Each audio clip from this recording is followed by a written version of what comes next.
Have you ever met someone and felt an instant connection, only to realize later down the road that they were completely wrong for you?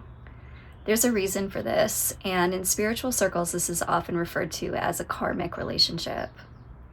Most of us have experienced relationships that feel magnetic and powerful in the beginning, but over time they become painful and confusing. There are 5 specific signs that you can look out for to figure out if the relationship that you're in is potentially a karmic relationship, even if the chemistry feels undeniable. So let's get into what those 5 signs are. And before I even dive into that, let's just clarify the meaning of the term karmic. For the purposes of this video, think of the term karmic as meaning the repetition of patterns. So we'll get a little bit deeper into the ways that that manifests, but just to right off the bat bring a little bit of clarity to the term karmic, I just want you to think about the concept of patterns and cycles repeating. So the first sign is instant, unexplainable chemistry. There's an instant magnetism towards this person. So it feels like they're familiar in some way. It feels like you've known them forever, or there's some sort of element of fate involved. So maybe the way that you meet the person feels extremely serendipitous in some way, or it just, you feel drawn to this person in a way that feels bigger than you, right? And that can often manifest itself, especially if we're speaking in terms of romantic relationships. The chemistry in these situations can feel very powerful, very potent, almost overwhelming. There's that deep sense of magnetism towards one another. The second sign is emotional highs and lows. So these types of relationships, they are not balanced, they're not grounded, they're very volatile, and they're very characterized by that, right? So there's passion followed by conflict, or there's closeness followed by distance, or there's cycles of breaking up and getting back together. There's like these repeated cycles of behavior that go round and round and round with no end in sight. The third sign is that the connection feels extremely difficult to let go of. So when you're in these types of relationships, there's almost this feeling of feeling stuck or trapped within the energy. And I like to think about the devil card in the tarot here. If you've ever looked at the devil card, the 2 people, it's almost the exact same imagery as the lovers, but the 2 people are chained to one another. Instead of, standing freely with the light of God pouring over them and blessing them, they have the devil behind them and they're stuck together, right? They're chained together. And so the reason why this happens, that feeling of not being able to walk away from something or break out of something, is because in order to break the karmic cycle, one or both of you has to be willing to change in some capacity, to walk away in some capacity in order to break out of the cycle. So with that feeling, that difficulty of letting go, there's often like an ignoring of red flags. There's a lot of excusing of incompatibility, right? And these partnerships are often rooted in the needs, wants, and desires of the individual ego over the shared connection with the other person. So what I mean by that is that when we're in these karmic patterns and these karmic cycles in relationships, they often come from a place of, trying to prove something to yourself or to others, right? Which you would be surprised how many relationships are built on that foundation, where each individual is trying to prove something to themselves. And so the other person in the dynamic is not as important or as relevant as the experience that the individual is having within the relationship, if that makes sense. The fourth sign is that old wounds get triggered. So these relationships can be highly triggering. So, some examples of that are like abandonment wounds, trust issues, fear of rejection, seeking validation, getting trapped in illusion and delusion. And part of that is kind of like I was saying about the individual experience versus the shared experience. It's like, if you are not fully connecting in a conscious way, a lot of the relationship that you're having with another person is going to really be the relationship that you are having with the projection of that person that you have built within your own mind. So because you haven't broken out of these karmic cycles, you're not able to see another person fully. And so what you're actually seeing is a reflection of your own projections and your own awareness, right? So the fifth sign is that the relationship is teaching you something important. So maybe the relationship is teaching you how to identify healthy or unhealthy relationship patterns. Maybe it's helping you to clarify your standards. You're learning, difficult lessons about how you are willing to be treated and how you're not willing to be treated. It's teaching you to become more self-aware. So going through these difficult, challenging relationships teach you so much about who you are, right? So if these relationships can be so challenging, why do they feel so powerful, right? And the reason is because they activate parts of us that are still unconscious. So karmic relationships are actually really important along the path of stepping into conscious awareness and conscious relationships. Like, these relationships show us so much about ourselves, right? And they're powerful because they're not meant to last forever. They're meant to show us in sometimes these really aggressive, brutal ways what still needs to be looked at and healed within ourselves. So, our unconscious attraction patterns, like, what do we continue to draw into our lives that is not healthy for us, right? So like, starting to identify, like, maybe, just as an example, you're attracted to like the bad boy, right? So often when we are attracted to someone who we think is like dangerous in some way, or there's something about them that's like alluring, but we know that they're not good for us, right? You hopefully reach a point when you've gone through this cycle enough times where you're like, I'm actually not attracted to that anymore because I see that that is not good for me, right?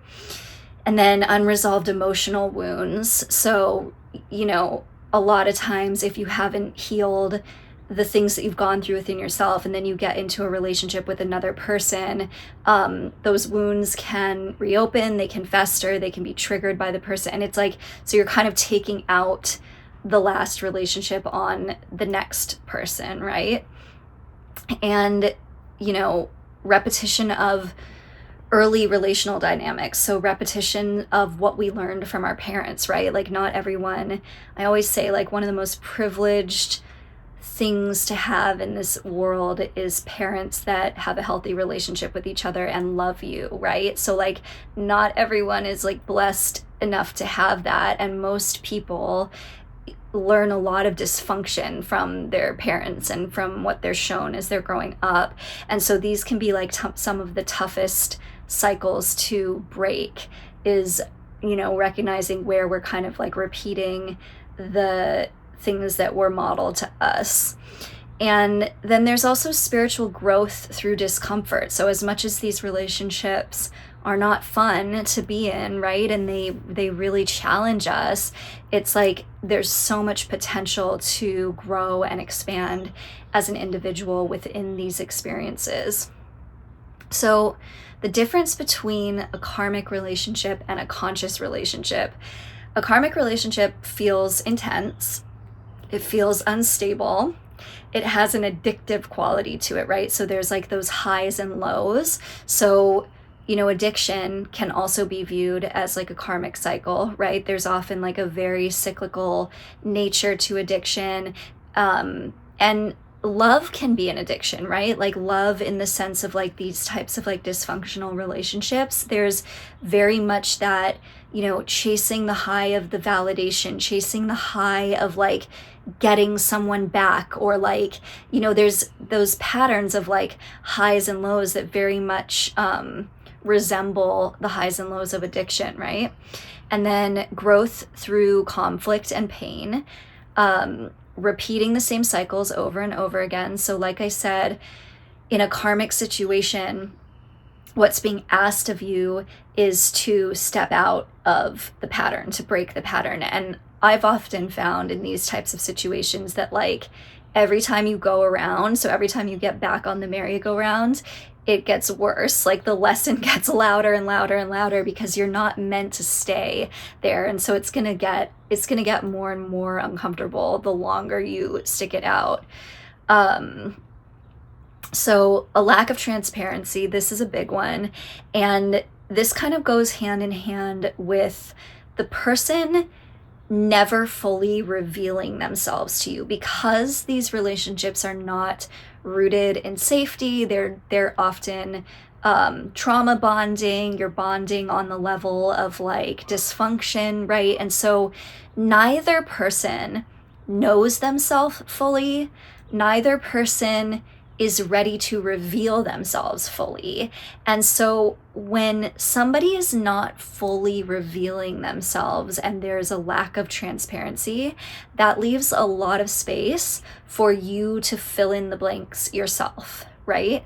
And when you're filling in the blanks yourself, this is what I was talking about, like that illusion and projection, and like that the relationship that you're in is really just a reflection of your own thoughts, right? So like when somebody is leaving all these holes, it's really easy for you to fill those holes in with what you want to believe, right? And then you've almost created this person in your mind who is not actually the person that's right in front of you. And so sometimes when we get out of these situations and we take a step back, we can see where we were kind of in love with our own emotions, or in love with like something we were seeing within that person that was actually like within ourselves, or was something we were desiring that we wanted to see but wasn't really there, right? So when there's that lack of transparency and there's like kind of that space to fill in the blanks, that's where like the illusion and the delusion and the projection kind of comes in. So a conscious relationship, on the other hand, is going to feel grounded. It's going to feel steady. It's going to be growth through mutual support and love, not through conflict and pain. It's going to be based in transparency, right? So there's not going to be that opportunity for projection and delusion, because you are seeing yourself, you are seeing that person, and you are seeing each other. And so the relationship is rooted in truth, right? So karmic relationships teach us through intensity, and conscious relationships teach us through growth and stability. So the purpose of a karmic relationship: to learn lessons, spiritual awakening, spiritual growth, past life karma. I kind of wanted to just touch on this. I've always got to throw my little woo-woo stuff in there, just sprinkle it in a little bit. But, you know, part of the reason why these relationships can be referred to as karmic is because, like I said, where cycles are repeating, right? So whether it's cycles from past relationships, cycles from family dynamics, then we can go even deeper back into past lives if you believe in that kind of stuff. To me, this is why I think karmic relationships often feel as fated as they do, is because you're encountering someone in this lifetime that you have unfinished business with from past lifetimes. And that's why sometimes these lessons can have so much depth to them, right? Because it's almost unexplainable. Like, why are you treating me like this? Why can't we get on the same page? Like, why is this so difficult? Because, you know, you can really love someone in these types of circumstances. Like, the love is not, you know, to be discounted, right? Like the love and the passion and the feelings, right? And I think that sometimes we have to close chapters from past lives, and that's part of stepping into your energetic sovereignty so that you can then be a conscious creator, and you're not creating from the unconscious and like repeating the same cycles over and over and over again.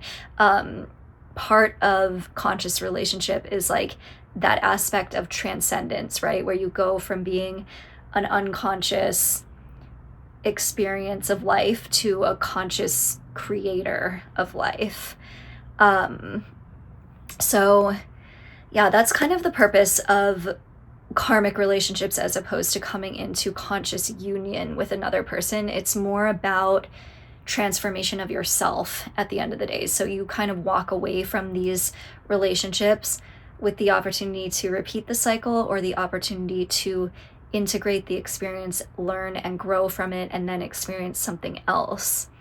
So if this video resonated with you, I'm going to be doing a couple videos coming up breaking down the energy dynamics of masculine energy and feminine energy, and how those polarities work with one another, and how this really affects the types of relationships that you attract. So hope to see you again soon, and I hope that you have a beautiful rest of your day.